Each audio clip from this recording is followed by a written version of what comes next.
తరువాతి కథ సేతు నిర్మాణం. రావణుడు శార్దూలుడు అను రాక్షసుని వానర సైన్యాన్ని చూసి దాని ప్రమాణం తెలుసుకు రమ్మనమని పంపించాడు. ఆ రాక్షసుడు ఆకాశం నుండే ఒక్కసారి కలియ చూసి వేగంగా లంకకు వెళ్ళాడు.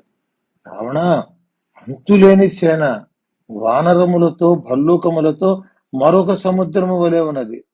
సామదాన భేదములు ప్రయోగించటమే కర్తవ్యం. దండ ప్రయోగానికి అవకాశమే లేదు. మంచి దూతలను పంపవలసినది అన్నాడు. రావణుడు శుకుడను రాక్షసుని తన సందేశాన్నిచ్చి సుగ్రీవునకు తెలుపమన్నాడు. శుకుడు వానర సైన్యం ముందుకు వచ్చి, సుగ్రీవ, రావణ సందేశం వినమన్నాడు. మహారాజా, నీవు వృక్షరజస్సు పుత్రుడవు. యుద్ధము వలన నీకు ఏమి లాభము నష్టము లేదు. నాకు సోదర సమానుడవు. రాముని భార్యను అపహరించింది, నీకేమి సంబంధము? కిష్కిందకు వెనక్కి తిరిగి పోవలసినది అని సందేశం వినిపించాడు. వానరులు పైకి ఎగిరి వానిని పట్టుకుని హింసించారు. రాముడు దూతను హింసింపవద్దని విడిపించాడు. సుగ్రీవుడు తన సమాధానం శుకుడికి చెప్పాడు. ఓ రావణ, నీవు నాకు మిత్రుడవు కావు. జాలి చూపనవసరం లేదు. నాకు ఏ ఉపకారము చెయ్యలేదు. రామునితో వైరము పెట్టుకుంటివి. వారి వలె నీవు కూడా చంపదగిన వాడివే. నిన్ను, నీ పుత్రులను, బంధువులను, లంక ప్రజలను అందరినీ బూడిద చేస్తాను. నిన్ను రక్షించగలవాడు 3 లోకాలలో ఎవరునూ లేరు అని సమాధానం చెప్పాడు. శుకుడు గూఢచారి అని బంధించారు. ఇక సముద్రుని ప్రసన్నం చేసుకుని లంక చేరు ఉపాయములు తెలుసుకొనుటయే ప్రథమ కర్తవ్యం అని భావించి రాముడు సముద్రుని ముందర దర్భలు పరుచుకొని 3 రోజులు శయనించి ఉపాసించాడు. సముద్రుడు లెక్క చేయలేదు. రాముని ఆగ్రహానికి గురయ్యాడు సముద్రుడు. ఈ సముద్రుడు నన్ను అసమర్థుడని అనుకుంటున్నాడా? సముద్రుని ఎండగట్టెదను అని బాణములు తీసుకున్నాడు. ఉగ్రములైన బాణములను ప్రయోగించాడు. సముద్రము అల్లకల్లోలమైంది.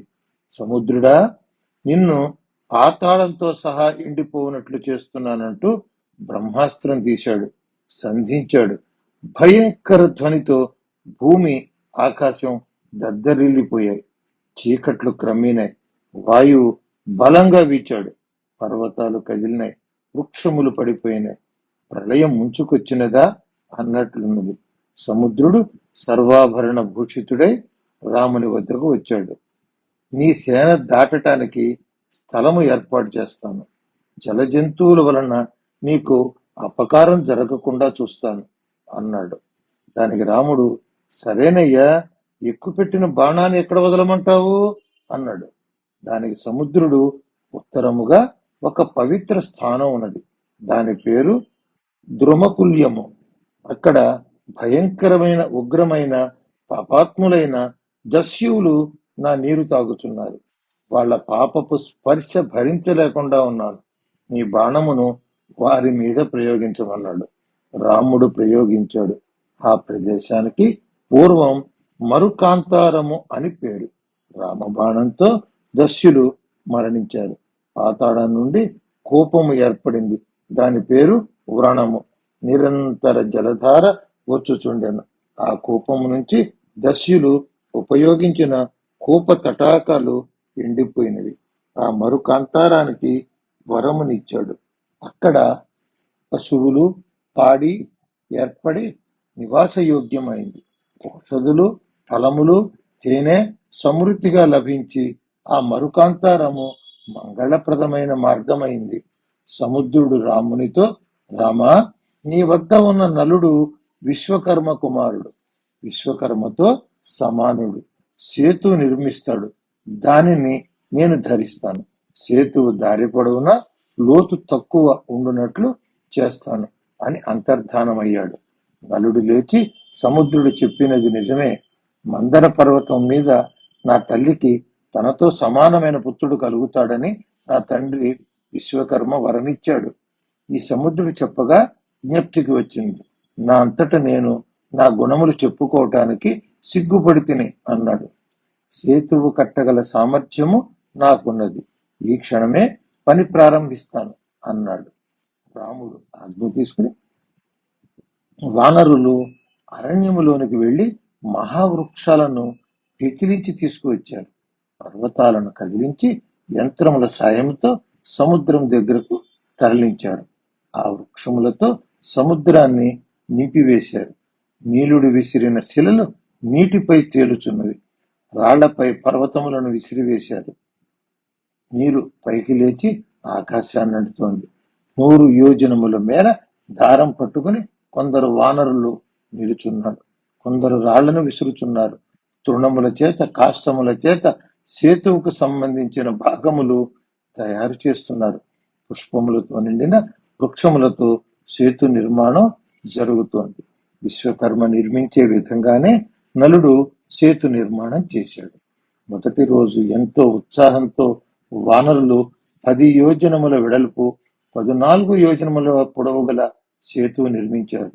రెండవ రోజు 20 యోజనములు, మూడవ రోజు 21 యోజనములు, నాలుగవ రోజు 22 యోజనములు, ఐదవ రోజున 23 యోజనల పొడవు నిర్మాణం చేసి సేతువును సంపూర్ణముగా నిర్మించారు. ఆ సేతువు ఆకాశంలో ఉన్న నక్షత్ర మార్గము వలె ఉన్నది. దేవతలు, ఋషులు, సిద్ధులు, గంధర్వులు ఆ సేతువు నుండి ఆకాశం నుండి వీక్షించారు. ఊహించటానికి వీలులేని ఆ సేతువును సర్వభూతములు దర్శించాయి. సముద్రమునకు పాపిడి వలె ఉన్నది ఆ సేతువు. ఆ సేతువు పూర్తి అవగానే చాలా మంది వానరులు ఆవలి ఒడ్డుకు చేరారు. ఎవ్వరూ చేయలేని గొప్ప కార్యము చేసిన రామునిపై దేవతలు, ఋషులు, సిద్ధులు పవిత్ర జలము చల్లి అభినందించారు. సుగ్రీవుడు ఒక ప్రణాళిక ప్రకారం ఆ సైన్యమును సేతువుపై నడిపించి ఆవలి తీరానికి చేర్చాడు. తరువాతి కథ మాయామోహితురాలైన సీత. మాయావి అయిన రావణాసురుడు మాయ చేత సీతను ప్రలోభ పెట్టాలనుకున్నాడు. తన వద్ద మాయలు చేయగల విద్యుజ్జిహ్వుని పిలిచి జనకుని కూతురు సీతని మాయతో మోహింపచేయదలిచాను. రాముని శిరస్సు, రాముని బాణములతో కూడిన ధనుస్సును మాయతో తయారు చేసి తీసుకురమ్మన్నాడు. అట్లే అని రాముని తలను పోలిన తలను ఆయన ధనుర్బాణములను చేసి ఇచ్చాడు.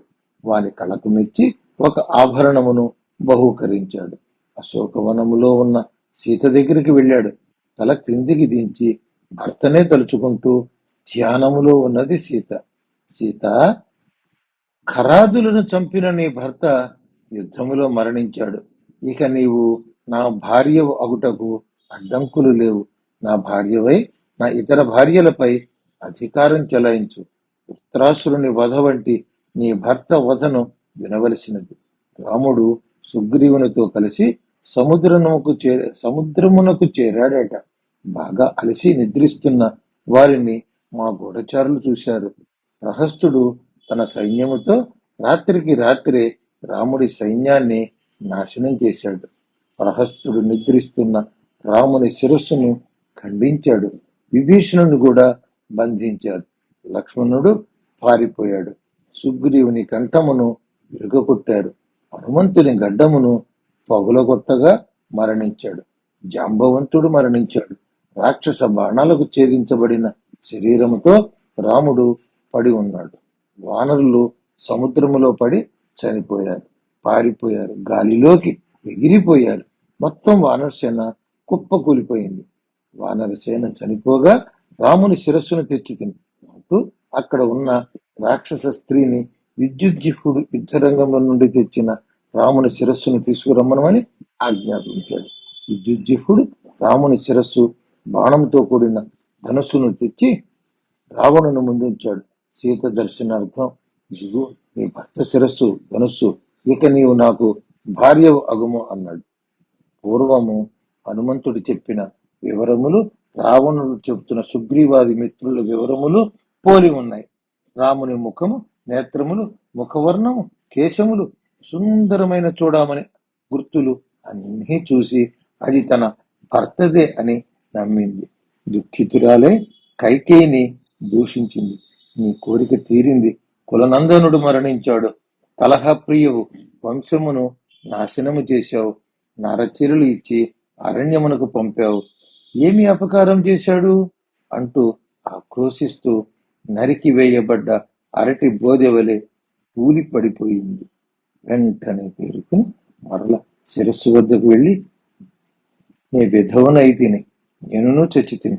ఓ వీరుడా, నీ అంత్యదశ చూడవలసి వచ్చినది. భార్య దోషం వలననే భర్త ముందర మరణించునని శాస్త్రము. నన్ను రక్షించబోయి నీవు మరణించినావు. రామా, గోమాతకు లేగదూడ లేకుండా చేసినట్లు ఆ కౌసల్యమాతకు నిన్ను దూరం చేశారు. జ్యోతిష్కులు నీకు దీర్ఘాయుర్దాయం కలదని చెప్పారు. వారి మాటలను అసత్యం చేశావు. శాస్త్రాలు తెలిసినవాడు నిద్రలో ఎటులో మరణించినావు? ఆ మృత్యుదేవత నా నుండి నిన్ను తీసుకుపోయినది. నీ పితృదేవతలను కలుసుకున్నావు. బాలుడుగా ఉన్న నీవు బాలికగా ఉన్న నన్ను వివాహమాడితివి. వివాహ సమయంలో నీతో జీవించదను, ధర్మకార్యములు చేసేదను అను ప్రమాణం చేశావు. గుర్తు తెచ్చుకో, నాకు కూడా తీసుకువెళ్ళు అంటూ రోధించింది. మంగళప్రదమైన నీ శరీరాన్ని, నేను ఆలింగన చేసిన శరీరాన్ని నేడు మృగములు తినుచున్నవా? ఇట్టి కర్మకాండలు లేక నీ శరీరం పడి ఉన్నదా? మన ముగ్గురిలో కౌసల్య ఒక్క లక్ష్మణుడినే చూడగలదు. నీ వార్త వినగానే ఆమె గుండె బద్దలై చనిపోగలదు. ఇంతలో అక్కడికి ద్వారపాలకుడు వచ్చి ప్రహస్తుడు వచ్చినట్లుగా రావణునికి చెప్పగా వెంటనే వెళ్ళాడు. రావణుడు వెళ్ళిన వెంటనే ఆ మాయాశిరస్సు, ధనుర్బాణములు అదృశ్యమయ్యాయి. సీతకు ప్రియమైన సరమ ఆమెను చేరి ఓదార్చింది. రావణుడు నీతో మాటలాడిన మాటలు అన్నీయూ నేను ఆకాశంలో దాగి విన్నాను. నన్ను రావణుడు నియమించినను నీ యందు ఉన్న స్నేహంచే ఆ రాజుకు భయపడటలేదు. రావణుడు ఎందుకు అంత అత్యవసరముగా వెళ్ళాడో తెలుసుకుని వచ్చాను. పురుష శ్రేష్ఠుడైన రాముని నిద్రలో చంపుట అసాధ్యము. రాముని రక్షణలో ఉన్న వానరులను చంపుట దుర్లభము. రాముడు మరణించలేదు, జీవించి ఉన్నాడు. ఇది అంతయు రావణుని మాయ. నీకు మంచి కాలం వచ్చినది. రాముడు సేతు నిర్మాణం చేసి సముద్రం దాటి లంకలోకి తన వానర సేనతో విడిది చేసి ఉన్నాడు. ఆ రామలక్ష్మణులను నేను చూశాను. రావణ గూఢచారులు తెచ్చిన వార్త విని రాముడు లంక చేరాడని రావణుడు మంతనాలు చేస్తున్నాడు. ఇంతలో అక్కడ సైనికుల శబ్దం వినవచ్చింది. సైన్యం యుద్ధానికి సన్నద్ధమవుతోంది. ఆ శబ్దములు ఆ ఏర్పాట్లవే. రాముడు రావణుని జయించి నిన్ను చేరుకుంటాడు. నీవు కోరితే ఎవ్వరికీ తెలియకుండా వెళ్ళి నీ క్షేమము రామునికి తెలిపి రాగలను. సీత సరమ మాటలతో తేరుకున్నది. రావణుడు ప్రయోగించిన మాయని గ్రహించి ఊరడిల్లింది.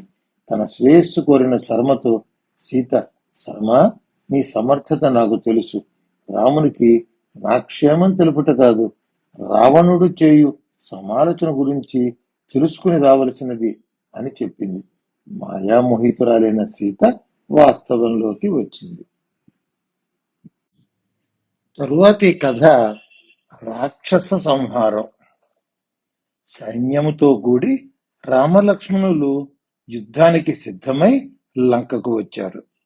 లంకా నగర శోభను చూసి రాముడు లక్ష్మణునితో, లక్ష్మణ, విశ్వకర్మ మనసు చేత నిర్మాణం చేశాడా అన్నట్లుంది ఈ లంకా నగరం. ఆకాశమును తాకుతున్నట్లున్నది. ఈ భవనముల వల్ల ఆకాశం తెల్లని మబ్బులతో కూడి ఉన్నదా అన్నట్లున్నది. రకరకములైన పక్షులు, కిలకిల రావములు, మంచి సుగంధములీనుతున్న పుష్పభరిత ఉద్యానవనంలో పక్షులు మత్తుగా ఉన్నాయి. పువ్వులలో ఒదిగి ఉన్న భ్రమరాలు, కోకిల మధుర స్వనాలతో ఉద్యానవనాలు రమణీయంగా ఉన్నాయి. శాస్త్రమునందు చెప్పిన విధంగా సైన్యాన్ని ఎవరు ఏ ప్రదేశమందు ఉండవలనో చెబుతున్నాడు రాముడు. అంగదుడు తన భాగము తీసుకుని నీలునితో కూడి తాను వేసిన వ్యూహము వక్షస్థల స్థానమందు నిలువమన్నాడు. వృషభుడు కుడి పార్శ్వము, గంధమాదనుడు ఎడమ పార్శ్వము, తాను లక్ష్మణుడు శిరస్సు స్థానము, జాంబవంతుడు సుషేనుడు వేగదర్శి కుక్షి ప్రదేశము, సుగ్రీవుడు పుచ్చ భాగమునందు అంటూ వారి వారి స్థానాలను నిర్దేశించాడు. వ్యూహ రచన పూర్తి అయినది. ఇప్పుడు గూఢచారిగా వచ్చిన శుకుణ్ణి విడుదల చేయమన్నాడు. అట్లే చేశారు. శుకుడు రావణుని వద్దకు వెళ్లి, రాముడు సర్వసైన్యముతో లంక ముందు నిలుచున్నాడు. దేవదానవులకు రాక్షస వానరులకు సంధి ఉండదు. ప్రాకారానికి చేరువలో ఉన్నారు. సీతను ఇచ్చివేయము, లేదా యుద్ధానికి సిద్ధము కావలసినది అని చెప్పాడు. నా వేగము సముద్ర వేగం, నా బలము వాయుబలం, అందుచే యుద్ధమే అన్నాడు రావణుడు. సుఖ సారణులు అనబడే మంత్రులను రాముని సైన్యం గురించిన వివరములు తెలుసుకొనుటకు గూఢచర్యం చేయమని పంపాడు. వారు వానర రూపం ధరించి వానర సైన్యంలో కలిసిపోయారు. సైన్యాన్ని లెక్క పెట్టడం చేత కాలేదు వారికి. విభీషణుడు వారిని చూసి గుర్తుపట్టి బంధించాడు. రాముడు వారిని, మీ పనిని చక్కగా చేశారు, మమ్మల్ని చూశారు, స్వేచ్ఛగా వెళ్లి రమ్మనమని వారిని వదిలివేశాడు. రేపు ఉదయం లంకను ముట్టడిస్తున్నామని రావణునికి నా సందేశంగా చెప్పమన్నాడు. సారణుడు రాముని సైన్య బలాన్ని చెప్పి సంధి చేసుకోమన్నాడు. రావణుడు దేవదానవులు ఎదురు నిలిచిన సీతను ఇచ్చే ప్రసక్తి లేదన్నాడు. రావణుడు ప్రాసాదమునికి సైన్యాన్ని చూశాడు. భూమి నిండా వానర సైన్యం చూశాడు. సారణుని అడిగి నాయకుల శక్తి, సంఖ్యాబలము, సామర్థ్యాలు తెలుసుకున్నాడు. రామలక్ష్మణులు వారి ప్రక్కన లంకకు రాజుగా అభిషిక్తుడైన విభీషణుడు ఉన్నారని చూపించాడు.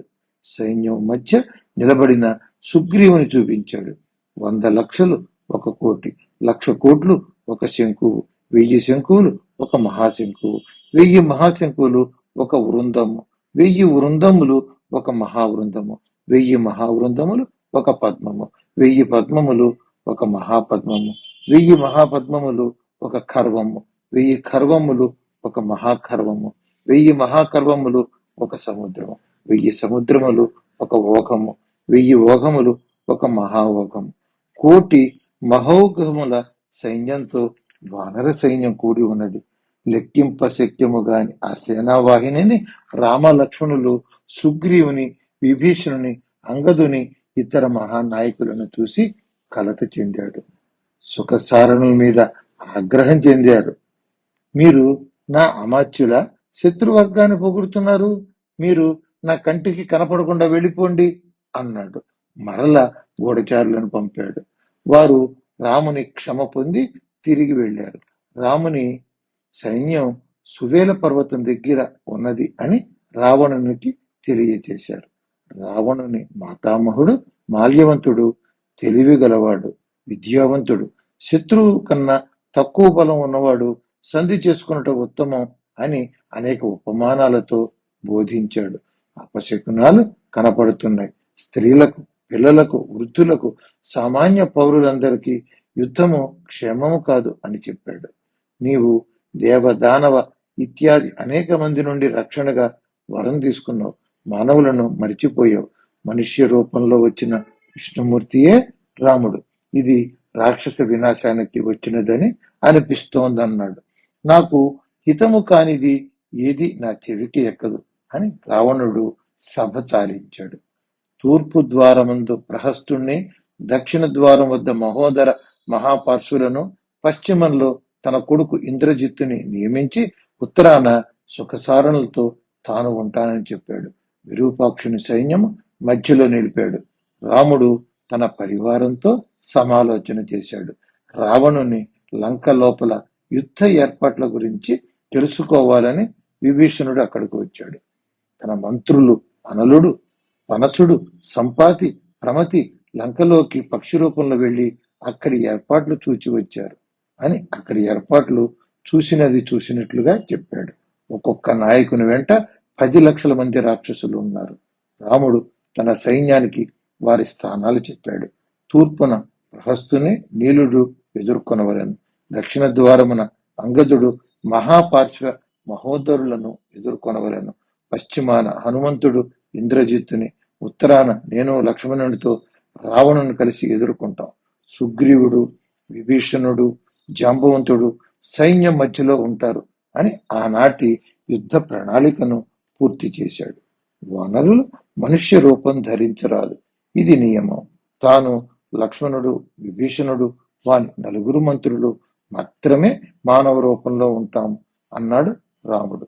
లంకను బాగా లోతుగా పరిశీలించటానికి సువేల పర్వతమును ఎక్కి చూడవలెనని అభిలషించాడు. ఆ రాత్రి వారందరూ ధాతు పుష్టి గల ఆ అందమైన సువేల పర్వతమును ఎక్కి త్రికూట శిఖరం మీద లంకాపట్టణము వేలాడుచున్నదా అన్నట్టు లంకాపట్టణం యొక్క శోభను చూశారు. సుగ్రీవుడు రావణుని చూశాడు, వానిపై లంఘించాడు. నేను సుగ్రీవుడను, రాముని దాసుడను, నిన్ను అంతం చేయటానికే వచ్చాను అంటూ ఎగిరి రావణుని కిరీటాన్ని కింద పడవేశాడు. నా వద్దకు వచ్చినంత వరకే సుగ్రీవుడవు, ఇప్పుడు హీనగ్రీవుడవు అన్నాడు రావణుడు. చేతులతో పట్టి సుగ్రీవుని కింద పడవేశాడు. సుగ్రీవుడు లేచి రావణుని కింద పడవేశాడు. అలా వారిద్దరూ చాలాసేపు యుద్ధం చేశారు. చివరికి రావణునికి అలుపు తెప్పించి ఎగిరి వానరసేనలో కలిశాడు. వానరసేన ఉత్సాహానికి అవధులు. రాముడు అటువంటి దుస్సాహము చేయవద్దని వారించాడు. వారందరూ ఆ పర్వతము నుండి దిగి వచ్చారు. యుద్ధానికి లంకా నగరాన్ని సమీపించారు.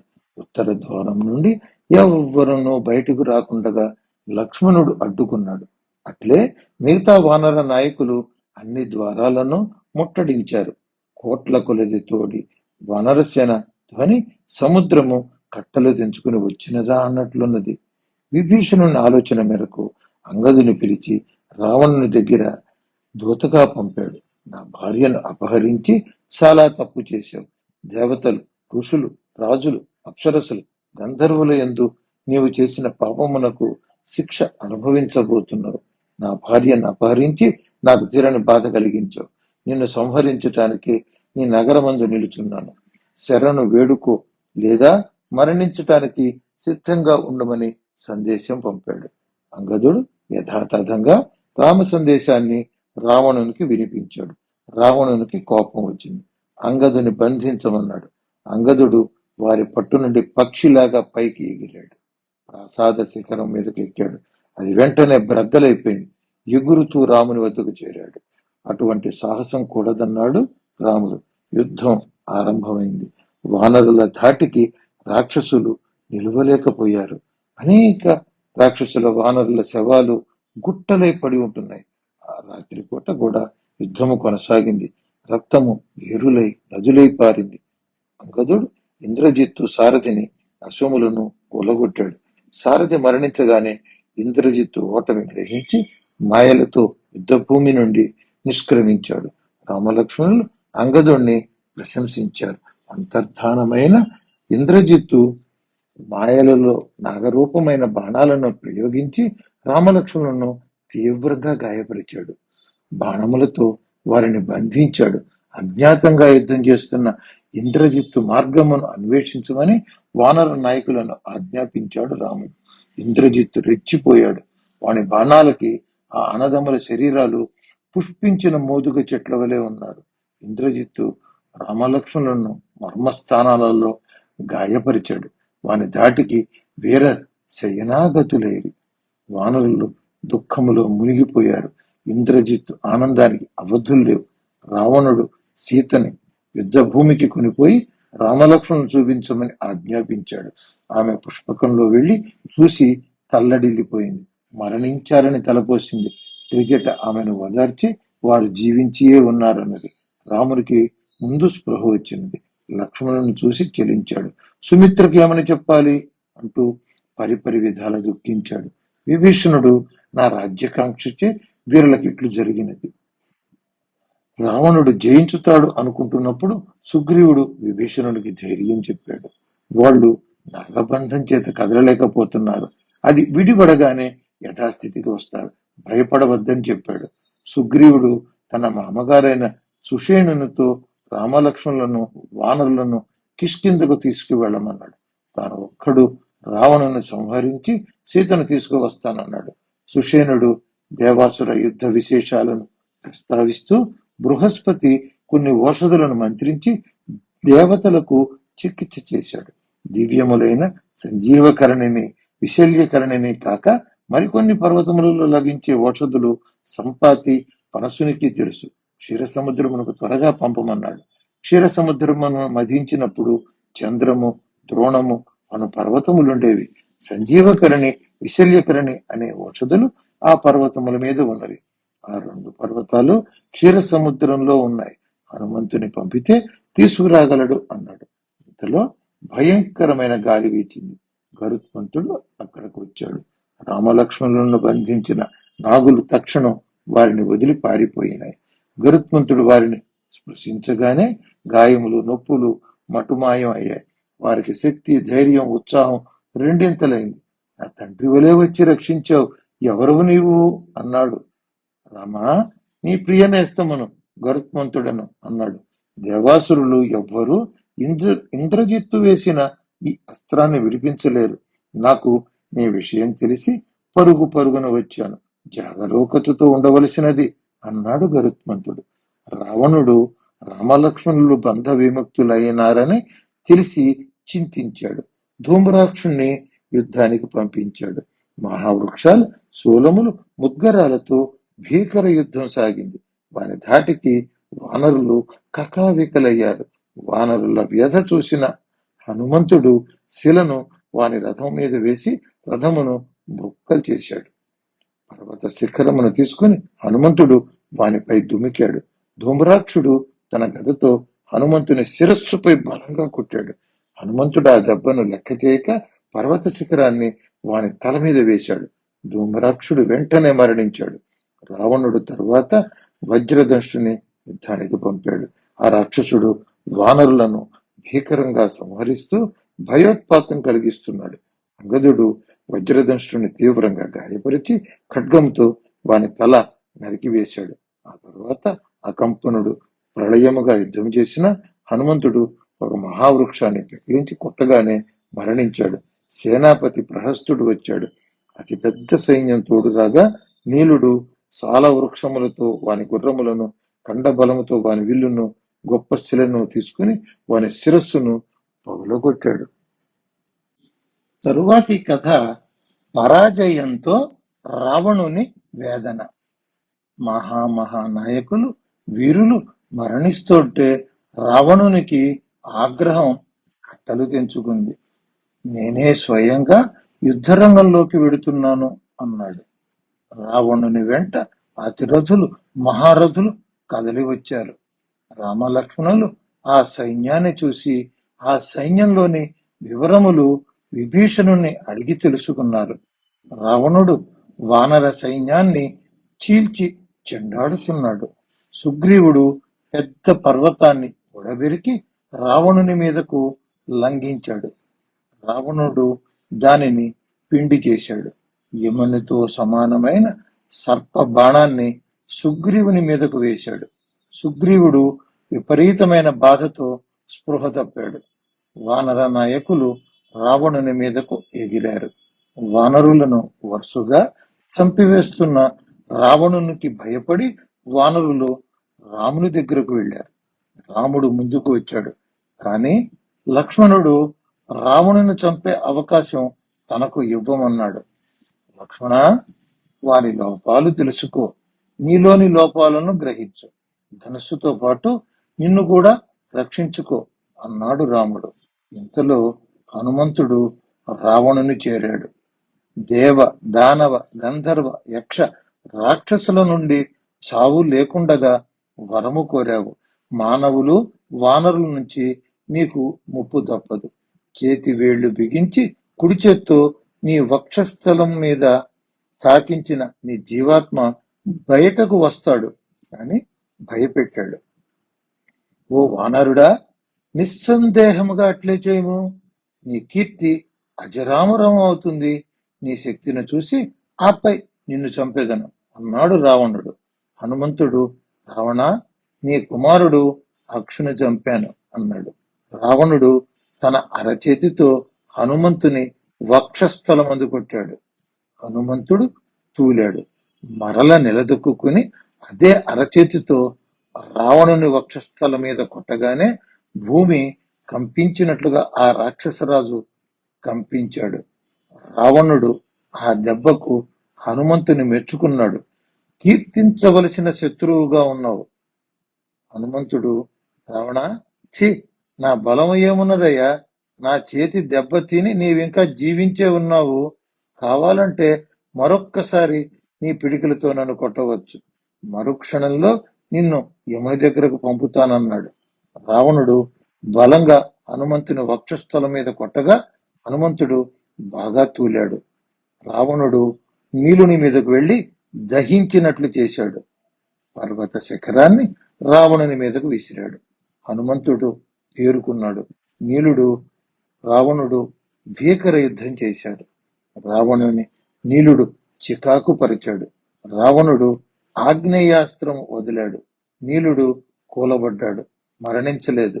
లక్ష్మణుడు ముందుకు వచ్చి, వానరులతో కాదు, నాతో చెయ్యి అన్నాడు.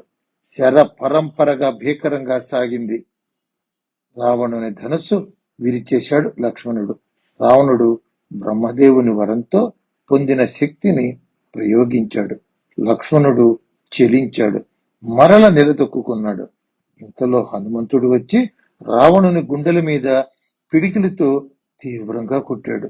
రావణుడు ఆ దెబ్బకి నేల మీద పడ్డాడు. నోరు, ముక్కు, చెవుల నుండి రక్తం ప్రవహించింది. స్పృహ కోల్పోయాడు. లక్ష్మణుని చేతులతో ఎత్తి రాముని కడకు తీసుకువెళ్ళాడు.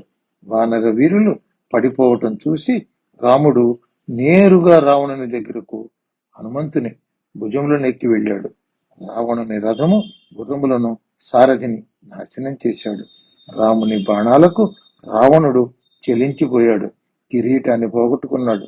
రావణ, యుద్ధంలో అలసి ఉన్నావు. నీతో యుద్ధం చేయతగదు. నీ అలసట తీర్చుకుని మరల రావలసినది అన్నాడు రాముడు. రావణుడు తిరిగి తన భవనములోకి వెళ్ళాడు. రాముని చేతిలో తన పరాభవాన్ని రావణుడు జీర్ణించుకోలేకపోయాడు. రామ బాణాలను తలుచుకుంటూ అవమానాన్ని దిగమింగలేక తీవ్రమైన వేదన చెందాడు. తన మంత్రులతో, పరివారంతో కూడిన వాడై తన బాధను వారి వద్ద వెళ్ళగక్కుకున్నాడు. ఇంద్రునితో సమానుడను మానవుడు ఓడించాడు. నా తపస్సు అంతా వృధా అయింది. బ్రహ్మ మనుషుల నుండి భయము ఉన్నదని చెప్పిన మాట యథార్థమైంది. నేను కేవలం యక్ష, రాక్షస, పన్నగుల నుండి మరణము లేకుండగా వరము కోరాను. ఇక్ష్వాకు వంశస్థుడే నాకు మరణమిస్తాడన్న అనరణ్యుడి శాపము నిజమగుచున్నది. పూర్వం ఎప్పుడో నా మీద ఆగ్రహించి వేదవతి సీతగా జన్మించింది. ఆమె శాపము వెన్నాడుతోంది. పార్వతీదేవి, నందీశ్వరుడు, రంభ, పతివ్రత స్త్రీల శాపములు వృధా కావు కదా అనుకుంటూ దుఃఖితుడయ్యాడు. తరువాతి కథ కుంభకర్ణ వధ. లంకలో ఒక అత్యున్నత సమావేశంలో పాల్గొని కుంభకర్ణుడు నిద్రకు ఉపక్రమించి 9 రోజులే అయింది. ఒకసారి నిద్రపోతే 7, 8, 9, 10 నెలల పాటు నిద్రపోతూనే ఉంటాడు. రావణుడు రాముని చేతిలో పరాజయుడైనాడు. మహాబలుడు కుంభకర్ణుడు ఆ రాజకుమారులను, వానరులను సంహరించగల సమర్థుడు. వానిని లేపమని ఆజ్ఞాపించాడు రావణుడు. కుంభకర్ణుని గృహం బహుసుందరమైనది. ఆ గృహములో ఒక గుహను ఏర్పాటు చేసుకుని అక్కడ నిద్రిస్తూ ఉంటాడు. కుంభకర్ణుడు వదిలే ఊపిరికి రాక్షసులు సైతం తూలిపడతారు. పడిపోయిన పర్వతం వలె నిద్రిస్తున్నాడు. ఉచ్ఛ్వాస నిశ్వాసములకు నిలదొక్కుని నిలబడి మేల్కొల్పుట ప్రారంభించారు. మేరు పర్వతంతో సమానమైన అన్నము, మాంసాహారం సిద్ధం చేసి ఉంచారు. సుగంధ పరిమళ భరితమైన పుష్పమాలలో పుష్పములు నాసికాగ్రము వద్ద ఉంచారు. స్తుతించారు, గర్జించారు, శంఖములు పూరించారు. భరించలేని ధ్వనిని చేశారు. ఆ ధ్వనికి పక్షులు దూరంగా ఎగిరిపోయి పడిపోయినాయి. అయినా మెలకువ రాని వానిని ముద్గరాలతో, గదలతో, ముసలములతో హింసించారు. వాని బలమైన శ్వాసకి రాక్షసులు ఎగిరిపడ్డారు. 10,000 మంది రాక్షసులు భేరీలతో, కుంభములతో ధ్వని చేస్తూ, కుదిపివేస్తూ ప్రయత్నం చేశారు. లాభం లేకపోయింది. అశ్వములు, ఒంటెలు, గాడిదలు, ఏనుగులతో తొక్కించారు. కొరడాలతో కొట్టారు. లంకా నగరమంతా ఈ ధ్వని చేత మార్మోగుతున్నా కదలలేదు. చెవులలో కుంభాల కొద్దీ నీరు పోశారు. 1000 ఏనుగులను వానిపై పరిగెత్తించారు. స్పృహలోకొచ్చాడు. స్పర్శ తెలిసింది. కోపంతోనూ ఆకలితోనూ లేచాడు. వాని శ్వాస పర్వతం మీద వీచే వేగవంతమైన గాలితో సమానంగా ఉంది. లేస్తున్నప్పుడు యముని వలె కనిపించాడు. నేత్రములు అగ్నిగోళాల్లాగా ఎర్రగా ఉన్నాయి. అక్కడ ఉన్న ఆ ఆహారాన్ని వెంటనే భుజించాడు. కుంభాలలో నింపిన రక్తాన్ని, మద్యాన్ని త్రాగాడు. తృప్తిగా తిని త్రేయించిన తరువాత శాంతుడయ్యాడని దగ్గరకు చేరారు. మీరు నన్ను బలవంతంగా ఎందుకు లేపారు? రాజు క్షేమమే కదా అన్నాడు. శత్రువుల వల్ల ఏదైనా గొప్ప భయము వచ్చినదా?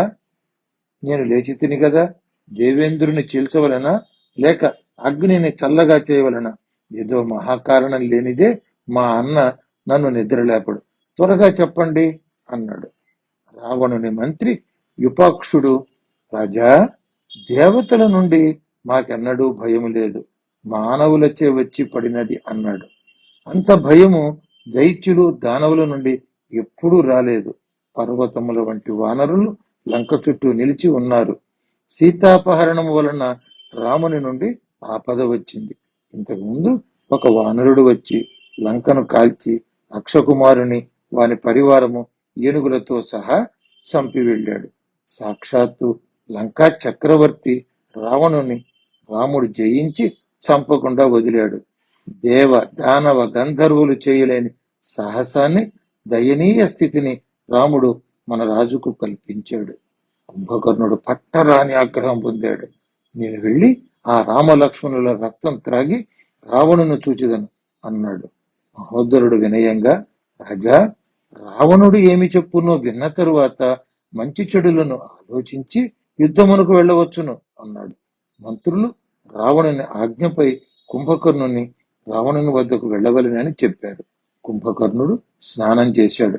బహు సుందరంగా అలంకరించుకున్నాడు. బలం కలిగేందుకు పానీయాలు అడిగి తెప్పించుకున్నాడు.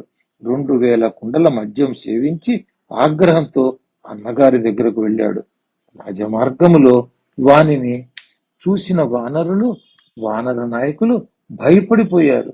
వానరులు భయంతో చుట్టుముట్టిన రాముడు కూడా కుంభకర్ణుని చూశాడు. విభీషణుని పిలిచి ఎవరీతడని అడిగాడు. విశ్రవసుని కుమారుడు, యముని ఇంద్రుని ఓడించినవాడు. దేవతలు వానికి మృత్యుదేవత అని పేరిడి దూరంగా తప్పుకున్నారు.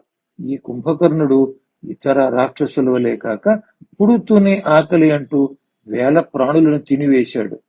భయముతో ప్రజలు ఇంద్రునికి చెప్పారు. ఇంద్రుడు వజ్రాయుధం విసిరాడు. కుంభకర్ణుడు కోపంతో అరిచాడు. వెంటనే ఐరాతం దంతం పీకి ఇంద్రుని వక్షస్థలం మీద దాడి చేశాడు. దేవేంద్రుడికి విపరీతమైన నొప్పి కలిగింది. ఇంద్రుడు దేవతలతో కలిసి బ్రహ్మదేవుని దగ్గరకు వెళ్ళాడు. బ్రహ్మ కూడా చూశాడు. ఇంద్రుడు బ్రహ్మతో, ఈలాగునేగా అయితే ప్రాణికోటి త్వరలోనే మటుమాయం అవుతుంది అని చెప్పాడు. బ్రహ్మ రాక్షసులను, కుంభకర్ణుని తన వద్దకు పిలిపించుకున్నాడు.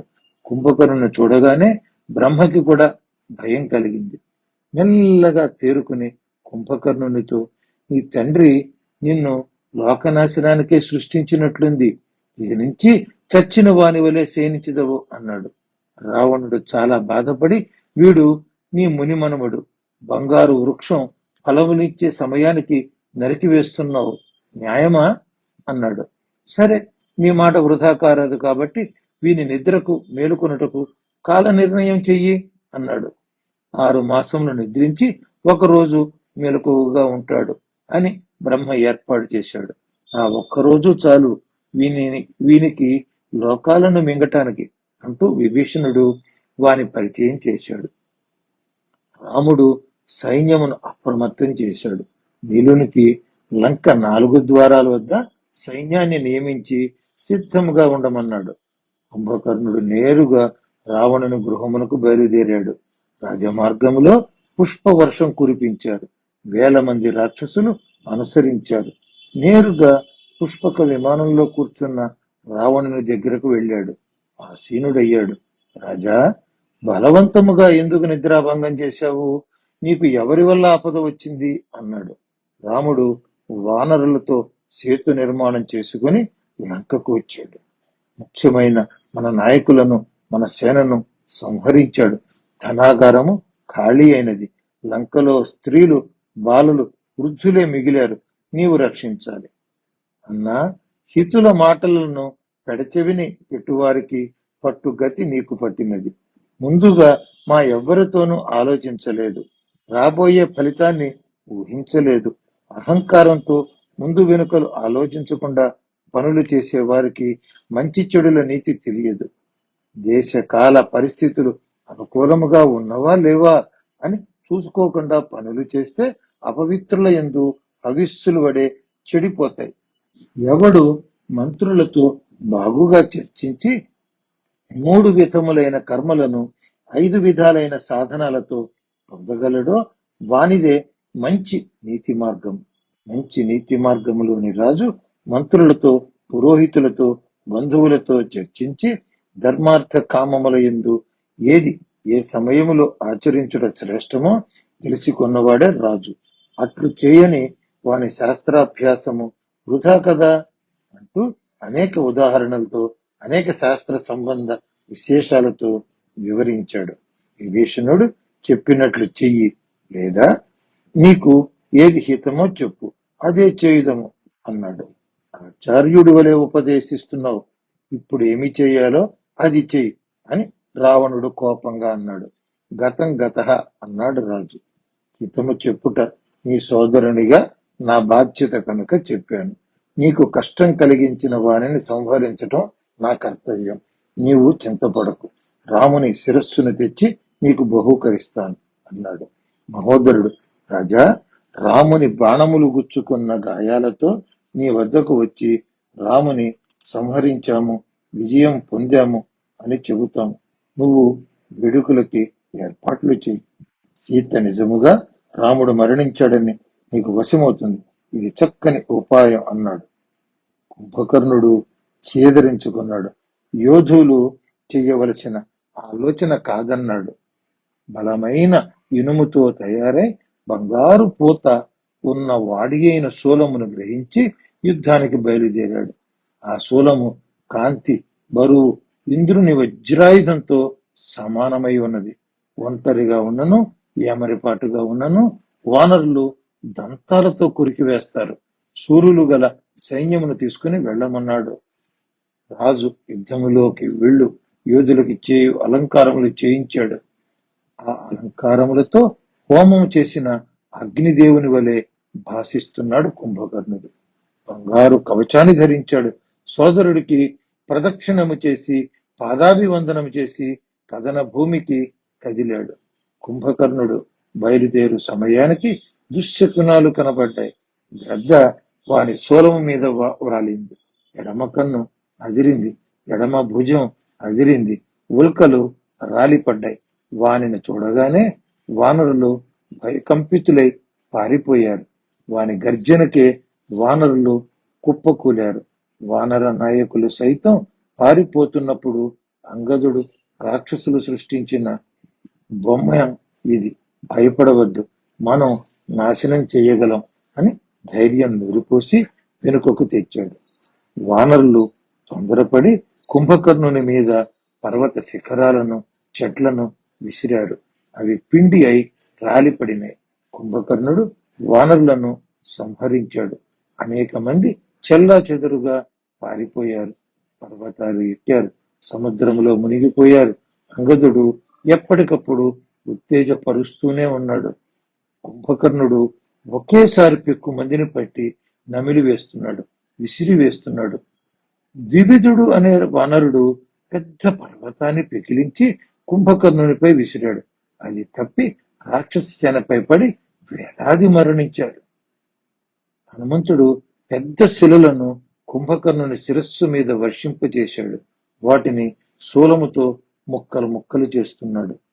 కుంభకర్ణుడు హనుమంతుడు తీవ్రంగా దాడి చేయగా వానికి రక్తం చిమ్మి బాధ కలిగింది. శూలముతో హనుమంతుని వక్షస్థలం మీద కొట్టాడు. హనుమంతుడు నోటి నుండి రక్తమును కక్కుతూ భీకరంగా అరిచాడు. వానరులు వానిని ఎక్కి దంతములతో కొరకటం ప్రారంభించారు. అంగదుని స్పృహ కోల్పోయేటట్టు చేసి సుగ్రీవుని పైకి వెళ్ళాడు. సుగ్రీవుడు అతిపెద్ద పర్వతాన్ని పెకిలించి వాని వక్షస్థలం మీద వేశాడు. అది పిండి అయినది. సుగ్రీవుని మీదకు శూలాన్ని విసిరాడు. సుగ్రీవుడు గాలిలోకి ఎగిరి ఆ శూలాన్ని పట్టి విరిచేశాడు. కుంభకర్ణునికి యుద్ధం మీద విరక్తి కలిగింది. శూలం విరిగిపోయింది. క్రోధంతో పర్వత శిఖరం ఎత్తి సుగ్రీవుని మూర్ఛిల్లునట్టు చేశాడు. సుగ్రీవుడిని ఎత్తుకుని లంకా నగరంలోకి వెళ్ళాడు.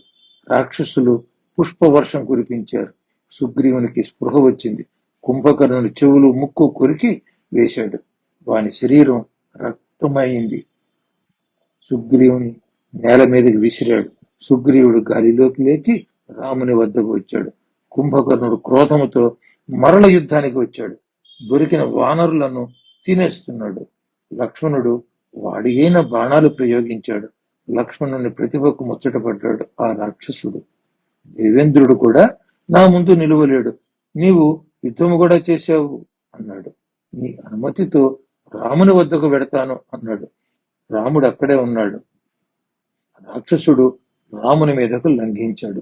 రాముడు రౌద్రాస్త్రము చేత హింసించాడు. ఆయుధాలు జారవిడుచుకున్నాడు కుంభకర్ణుడు. ఒక పర్వతాన్ని రాముని మీదకు విసిరాడు. రాముడు బాణముతో ఖండించాడు. వానరులు వాని శరీరముపైకి ఎక్కి హింసించాడు. రాముడు వాయవ్యాస్త్రం ప్రయోగించాడు.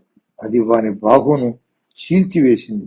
ఐంద్రాస్త్రాన్ని ప్రయోగించి రెండవ బాహువును ఖండించాడు. 2 అర్ధచంద్ర బాణములతో పాదాలను ఛేదించాడు. పాదాలు చేతులు లేకపోయినా తొడలతో ప్రాకి రాముని మీదకు వస్తున్నాడు. ఇంద్ర సంబంధమైన బాణమును ప్రయోగించి వాని తలను నరికివేశాడు. వాని శిరస్సు గృహములను గోపురములను కూలదోసింది. శరీరము సముద్రములో పడి కింద భూమి వరకు దిగిపోయింది. దేవేంద్రుడు ఉత్తరాసురుని చంపిన ఆనందం కుంభకర్ణుని చంపిన రామునిలో తొంగి చూసింది. తరువాతి కథ రావణ పుత్రుల వధ. దుఃఖములో ఉన్న రావణుని తన పుత్రుడు త్రిశిరస్సు వదార్చి ధైర్యం చెప్పాడు. తండ్రి, మా పినతండ్రి కుంభకర్ణుడు మరణించుట నిజమే, కాని నీ పుత్రులము మేమున్నాము. మేము వెళ్ళి నీకు విజయం చేకూరుస్తాము అన్నాడు. నీ వద్ద బ్రహ్మ ఇచ్చిన శక్తి కవచం 1000 గాడిదలతో కట్టబడిన మేఘముతో సమానమైన ధ్వని గల రథము ఉన్నాయి. దేవదానవులను శిక్షించావు, రాముడెంత అంటూ ధైర్య వాక్యాలు పలికాడు. వాని మాటలతో రావణునికి మళ్లీ ఉత్తేజం కలిగింది. త్రిశిరస్సు ధైర్యవచనాలతో దేవాంతక నరాంతకులకు అతికాయునికి యుద్ధం చెయ్యాలి అనే దృఢ సంకల్పం, ఉత్సాహం కలిగినవి. వారందరూ ఆకాశంలో సంచరించగలిగిన వారు, మహామాయలు తెలిసిన వారు, దేవతలను గెలిచినవారు. అందరికీ వరములు ఉన్నాయి, అస్త్రములు ఉన్నాయి, విజ్ఞానవంతులు. రావణుడు వారికి యుద్ధానికి తగు అలంకారములు చేయించి ఆలింగనము చేసుకుని దీవించి యుద్ధానికి పంపాడు. వారికి తోడు తన సోదరులు యుద్ధోన్మత్త మత్తులను పేరుగల మహోదర మహాపార్శులను వెంట పంపాడు.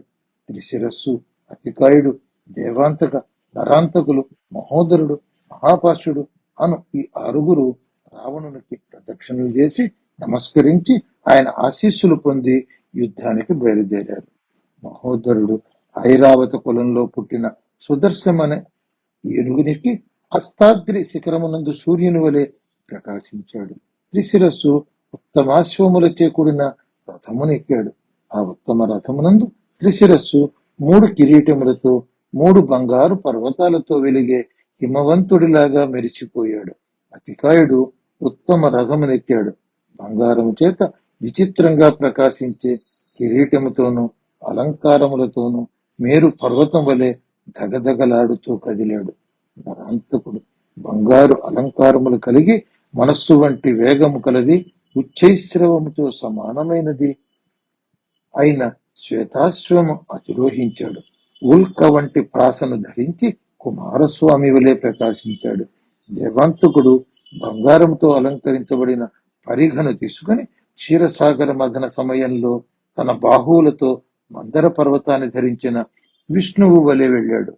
మహాపార్శ్వుడు గద ధరించి కుబేరుని వలె ప్రకాశిస్తూ యుద్ధానికి వచ్చాడు. దేవతలు అమరావతి నుండి బయలుదేరినట్లుగా లంక నుండి మహావీరులైన రాక్షసులు వెంటరాగా విజయకాంక్షతో బయలుదేరారు. రాక్షసులు వానరులు భీకరముగా తలపడ్డారు.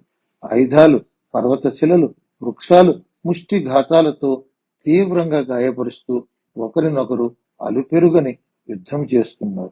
పడిపోయిన వృక్షాలతో, శిలలతో, రాక్షస వానర వీరుల శవములతో భూమి నడుచుటకు వీలు కాని స్థితి. రక్తం ఏరులై బురదగా మారిపోయింది. ఆహాకారాలు, సవాళ్లు, ప్రతి సవాళ్లు. వానరులు ఉత్సాహంతో, రాక్షసులు దైన్యంతో యుద్ధం చేస్తున్నారు. నరాంతక వధ. నరాంతకుడు భీకర యుద్ధం చేస్తూ వానరులను చీల్చి చెండాడుతున్నాడు. తన ప్రాసముతో నరులను సంహరించే ఆ మహాబలుడు వేల మంది రాక్షసులను సంహరిస్తున్నాడు. వాని ధాటికి తట్టుకోలేక వానరులు సుగ్రీవుని వద్దకు వెళ్లారు. సుగ్రీవుడు అంగదుని పిలిచి వానిని సంహరించమన్నాడు. ఆయుధములు ధరించకుండా వెళ్లిన అంగదుడు వానిని నిలువరించాడు. ప్రాసమును తనపై విసరమన్నాడు.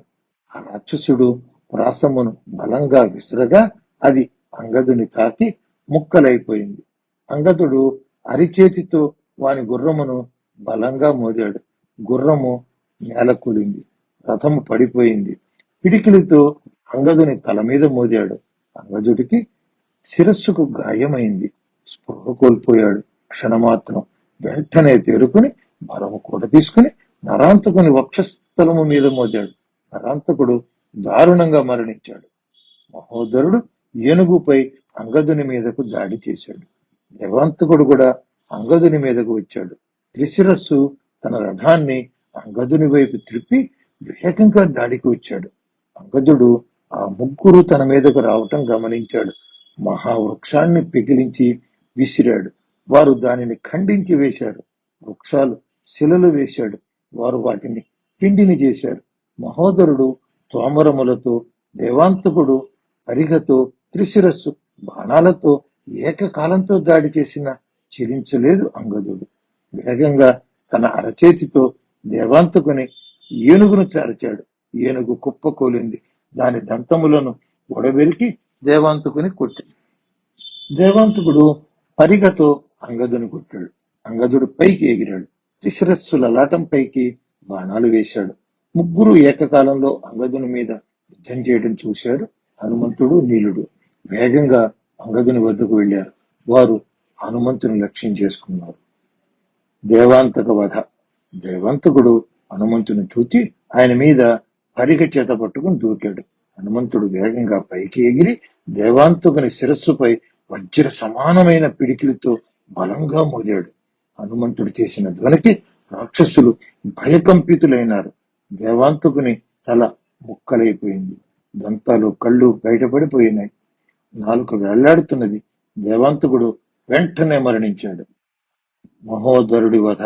నీలుడు పర్వత శిఖరాన్ని త్రిశిరస్సు మీద విసిరాడు. త్రిశిరస్సు బాణాలతో పర్వతాన్ని ముక్కలు చేశాడు.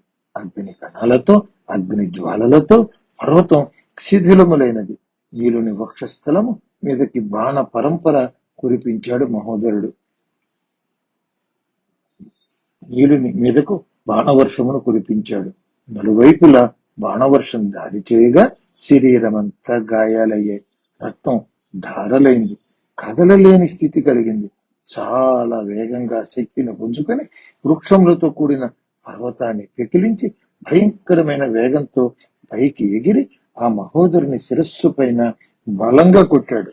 అంత పర్వతం మీద పడంగానే మహోదరుడు తన మహాగజం నలిగిపోయి దారుణమైన మరణాన్ని పొందాడు. త్రిశిరస్సు వధ. పినతండ్రి మహోదరుడు మరణించటం చూసి త్రిశిరస్సు తీవ్ర ఆగ్రహంతో హనుమంతుని మీద బాణాలు సంధించాడు. హనుమంతుడు పర్వత శిఖరాన్ని త్రిశిరస్సు మీద విసిరాడు. త్రిశిరస్సు బాణాలతో పర్వతాన్ని శిథిలం చేశాడు. పర్వతం శిథిలమయ్యేసరికి హనుమంతుడు వృక్షములను విసిరాడు. త్రిశిరస్సు వాటిని ఆకాశంలోనే ఛేదించాడు. హనుమంతుడు తీవ్రమైన కోపంతో వాని గుర్రమును చేతి గోళ్లతో చీల్చివేశాడు. త్రిశిరస్సు శక్తిని తీసుకుని హనుమంతుని మీదకు విసిరాడు. ఆ శక్తిని చూశాడు హనుమంతుడు. అది తనను తాకకుండానే గాలిలోనే ఒడిసి పట్టుకుని విరిచివేశాడు. వానరులు హర్షధ్వానాలు చేశారు. రాక్షసులు భయకంపితులైనారు. ఆ రావణపుత్రుడు తీవ్ర ఆగ్రహంతో తన ఖడ్గముతో హనుమంతుని వక్షస్థలములో లోతుగా గాయం చేశాడు. హనుమంతుడు వాయు వేగంతో తన అరచేతితో త్రిశిరస్సు వక్షస్థలమును మోదాడు. త్రిశిరస్సు ఆ దెబ్బకు స్పృహ కోల్పోయాడు. వాని ఖడ్గమును తీసుకుని భయంకరముగా గర్జిస్తూ రాక్షసుని భయపెట్టాడు. త్రిశిరస్సు ఆ ధ్వనిని భరించలేక హనుమంతుని పిడికిలితో కొట్టాడు. హనుమంతుడు ఆ ఖడ్గముతో త్రిశిరస్సు శిరస్సులను ఖండించి వేశాడు. ఆ శిరస్సులు ఆకాశం నుండి రాలిన నక్షత్రముల వలె రాలిపడింది. మత్తుని అనగా మహాపార్శ్వుని వధ. త్రిశిరస్సు మహోదరుడు దేవాంతక నరాంతకులు మరణించటం తెలుసుకుని తీవ్ర ఆగ్రహానికి గురయ్యాడు. మత్తుడు ఇనుముతో చేసిన గదను ధరించి ఉన్నాడు. ఆ గద పూర్వము ఐరావతము, మహాపద్ము, దానికి పుండరీకమును మరో పేరు. సారభౌమను దిగ్గజాలను భయపెట్టినటువంటిది. వానిని వృషభుడను వానర నాయకుడు ఎదిరించాడు. తన గదతో వృషభుని కొట్టగా రక్తము ప్రవహించింది. చాలాసేపటికి స్పృహలోకి వచ్చాడు వృషభుడు. శక్తినంతా కూడబెట్టుకుని పిడికిలి బిగించి మత్తుని వక్షస్థలం మీద కొట్టాడు. మహాపరుషుడు నరికివేయబడ్డ వృక్షమూలే కూలబడ్డాడు. వాని గదను వృషభుడు తీసుకుని గర్జించాడు. భక్తుడు వెంటనే తేరుకుని మరల వృషభుని మీద దాడి చేశాడు. వృషభుడు వాని గదనే తీసుకుని వాని వక్షస్థలమును బ్రద్దలు చేశాడు. మరల ఆ గద చేత వాని అవయవములను ధ్వంసం చేశాడు. మహాపార్శ్వుడు మరణించాడు. రాక్షసులు భీతిల్లి పారిపోయారు. తరువాతి కథ అతికాయుని వధ. తన సోదరులు పినతండ్రులు మరణించటం చూశాడు అతికాయుడు. ఆగ్రహం కట్టలు తెంచుకుంది. అతికాయుడు మహాతపస్వి. బ్రహ్మ నుండి వరములను పొందినవాడు. దేవదానవుల మదమును అణచినవాడు. ఇంద్రుడికి శత్రువు. రథమునెక్కి వానరుల మీదకి వచ్చాడు. వాని గర్జనకు వానరులు భయపడ్డారు. వానిని చూచి వాని శరీర ప్రమాణమును చూచి కుంభకర్ణుడు మరల లేచి వచ్చినాడా అని భయపడ్డారు వానరులు. రాముని దగ్గరకు వెళ్లి శరణు పొందారు. రాముడు ఆ అతికాయుణ్ణి చూశాడు. మెరుపులతో కూడిన మేఘుని వలె ఉన్నాడు. ప్రమథ గణంతో కూడిన మహేశ్వరుని వలె ఉన్నాడు. సూర్య కిరణముల వంటి కాంతులు కలిగిన బాణాలతో ప్రకాశిస్తున్నాడు. 1000 గుర్రములు కట్టిన రథములో వచ్చుచున్న ఈ రాక్షసుడెవడు అని అడిగాడు. వీని రథమందు 4 సారథులు ఉన్నారు. యమును వంటి విశాల ముఖము కలిగి ఉన్నాడు అన్నాడు రాముడు. విభీషణుడు రావణుని కుమారుడు అని అతికాయుని పరిచయం చేశాడు. యుద్ధములో రావణునితో సమానుడు. పెద్దలను గౌరవించువాడు. ధారణ శక్తి కలిగినవాడు. అస్త్రవేత్త, శాస్త్రవేత్త, రాక్షస శ్రేష్ఠుడు. యుద్ధనీతి నెరిగినవాడు. అశ్వములపై, గజములపై స్వారీ చేయుట, ధనుర్విద్య, ఖడ్గ విద్య తెలిసినవాడు. వీని బాహుశక్తి మీద లంక ఆధారపడి ఉన్నది. తపస్సు చేసి పవిత్రమైన మనస్సుతో బ్రహ్మను ప్రసన్నం చేసుకుని అస్త్రములు పొందాడు. బ్రహ్మ సురల అసురల చేతిలో చావు లేకుండగా వరము ఇచ్చి ఈ దివ్య రథమును కవచమును ఇచ్చాడు. దేవ, దానవ, గంధర్వ, యక్షులను నశింపచేశాడు. ఇంద్రుని వజ్రాయుధమును తన బాణముల చేత స్తంభింపచేశాడు. వరుణుని పాశము వ్యర్థము చేశాడు. వీని విషయంలో అలసత్వం కూడదు అంటూ ఆందోళన వ్యక్తం చేశాడు. వానర శ్రేష్ఠులు అతికాయిని ఎదిరించి యుద్ధం చేస్తున్నారు. వానరులు వాని బాణాలకు గాయపడి ఎదిరించలేకపోయారు. వానరుల్ని చీల్చి చెండాడుతూ రాముని వద్దకు వచ్చాడు. నేను సామాన్యులతో యుద్ధము చేయను, వీరులైన వారు ముందుకు రావచ్చు అన్నాడు. లక్ష్మణుడు కోపించి ధనుస్సు చేతపట్టుకుని ఠంకార ధ్వని చేశాడు. ఆ ధ్వని 4 దిక్కులకు వినిపించి భయం కలిగించింది. లక్ష్మణ, నీవు చిన్నవాడవు, నాతో ఎందుకు యుద్ధం చేసేదవు అన్నాడు.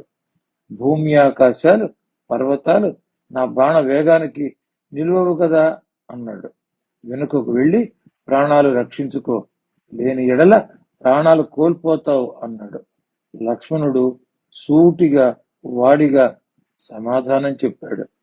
ఆకాశం నుండి విద్యాధరులు, భూతములు, దేవతలు, దైత్యులు, మహర్షులు, యక్షులు ఆ యుద్ధాన్ని చూడటానికి వచ్చారు. యుద్ధం ప్రారంభమయ్యింది. బాణాలు సంధిస్తున్నారు, ఛేదిస్తున్నారు. లక్ష్మణుడు తన బాణాన్ని ఆ రాక్షసుని లలాట మీద వేశాడు. అతికాయుడు దానికి తీవ్రంగా గాయపడి తేరుకుని, బాగు బాగు, నీవు నాకు శ్లాఘనీయమైన శత్రువుగా భావిస్తున్నా అంటూ ఒకేసారి పెక్కు బాణాలను తీసి సంధించాడు. లక్ష్మణుడు తొట్టుపడక ఛేదించాడు. లక్ష్మణుడు ఆగ్నేయాస్త్రం సంధించాడు. రాక్షసుడు సౌరాస్త్రం గ్రహించాడు. ఆ బాణములు ఆకాశంలో ఒకదానితో ఒకటి కొట్టుకున్నవి. ఆ తరువాత ఒకదానినొకటి కాల్చుకుని నేల మీద పడ్డాయి. అతికాయుడు త్వాష్ట్రాస్త్రమును, ఒక ఐశిక బాణమును ప్రయోగించగా లక్ష్మణుడు ఐంద్రాస్త్రముతో ఛేదించాడు. ఇలా అస్త్రాలు ప్రయోగిస్తూనే ఉన్నారు. లక్ష్మణుడు బాణములతో వాని గుర్రములను, సారథిని చంపివేశాడు. లక్ష్మణుడు అతికాయునకు ఏ విధమైన బాధ కలిగించలేకపోయాడు. అప్పుడు వాయుదేవుడు వచ్చి బ్రహ్మవరముచే కవచమును పొంది ఉన్నాడు.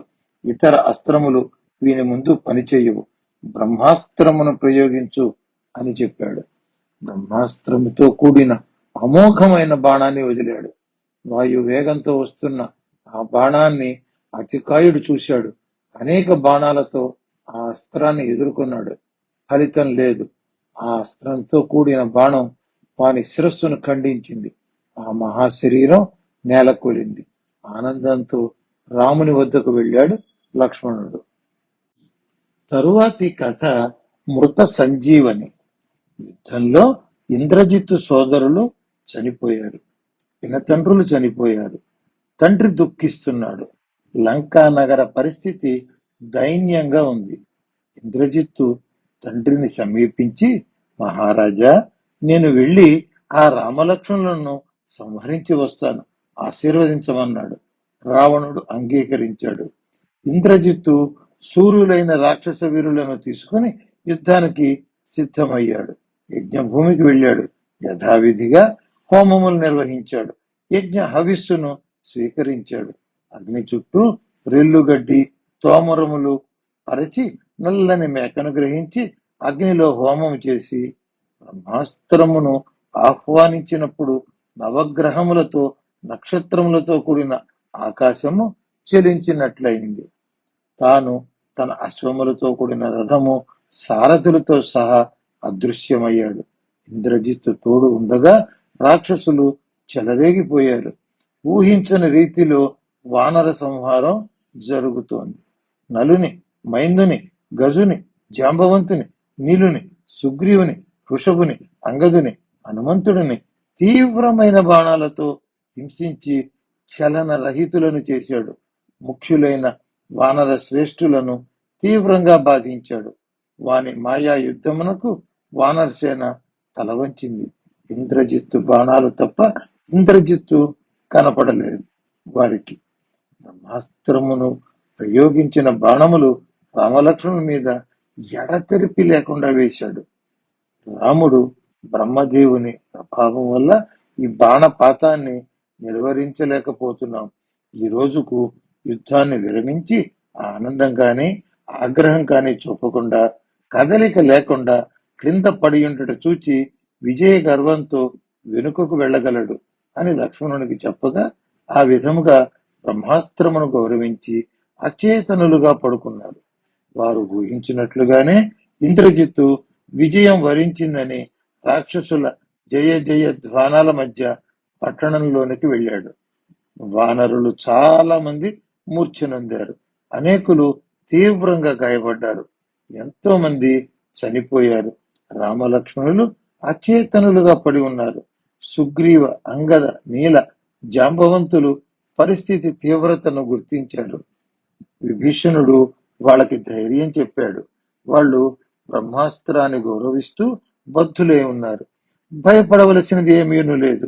బ్రహ్మాస్త్రానికి తలవొగ్గి కొద్దిసేపు బంధంలో ఉన్న హనుమంతుడు బంధ విముక్తుడై వానరసేనను ఓదార్చవలను అంటూ కాగడాలతో ప్రాణమున్న వారిని రక్షించటానికి వెదికారు.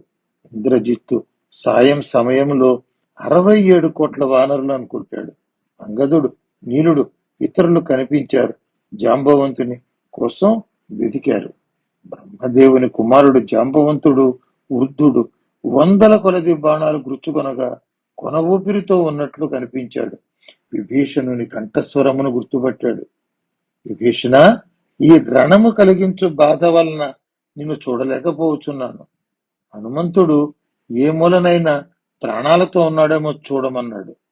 విభీషణుడు, జాంబవంత, రామలక్ష్మణులను గురించి కాక హనుమంతుని యోగక్షేమాలు అడుగుతున్నావేమిటి అన్నాడు. విభీషణ, హనుమంతుని గురించి ఎందుకు అడుగుతున్నాను అంటే, హనుమంతుడు మరణిస్తే మనమందరము మరణించినట్లే, హనుమంతుడు బ్రతికున్నచో మనము బ్రతికినట్లే అన్నాడు. హనుమంతుడు జాంబవంతుని దగ్గరకు చేరి పాదాలకు నమస్కరించి వినయ విధేయతలతో పలుకరించాడు. జాంబవంతునికి హనుమంతుని మాట వినపడగానే ఓపిక వచ్చినట్లయింది. నీ శక్తిని చూపించటానికి సరి అయిన సమయం వచ్చినది. రా, వచ్చి రక్షించు అందరినీ. రామలక్ష్మణులు వానరుల బాధలను తొలగించు అని చెప్పసాగాడు. హిమవత్ పర్వతమునకు వెళ్లి అక్కడ కైలాస పర్వతము, వృషభమనిడి పర్వతములను చూడగలవు. ఆ 2 శిఖరముల మధ్య దేదీప్యమానంగా కాంతులేని ఓషధులు గల పర్వతము కనపడుతుంది. దాని శిఖరాన 4 స్వయం ప్రకాశములైన ఓషధుల మొక్కలు ఉన్నాయి. వాటి పేర్లు మృత సంజీవని, విశల్యకరణి, సువర్ణకరణి, సంధానకరణి అను 4 మహా ఓషధులు ఉన్నాయి. ఆ ఓషధులను తీసుకుని రావలసినది. ఈ వీరులందరినీ బ్రతికించవచ్చు అనగానే హనుమంతుడు వాయు వేగంతో కదిలాడు. హిమాలయములకు చేరాడు. ఓషధి పర్వతాన్ని గుర్తించాడు. ఆ దివ్యమైన ఓషధులు తమ కొరకు ఎవరో వచ్చినారని తెలుసుకుని అదృశ్యమయ్యాయి. ఓషధులు కనపడకపోయేసరికి ఆయనకు కోపం వచ్చింది. గర్జించాడు. ఓ పర్వతరాజా, రాముని యందు దయచూపదలచని వాడివని తెలుస్తోంది. నా బాహుబలానికి బలి అవుతావు అంటూ గర్జించాడు. ధాతువుతో, వృక్షములతో, జంతువులతో, బంగారముతో కూడిన ఆ పర్వతాన్ని ఎకలించి అరచేతి యందు ఉంచుకుని ఆకాశంలోకి ఎగిరాడు. లంకలో వాలాడు. పెద్దలకు నమస్కారం చేసి విభీషణుణ్ణి ఆలింగనం చేసుకున్నాడు.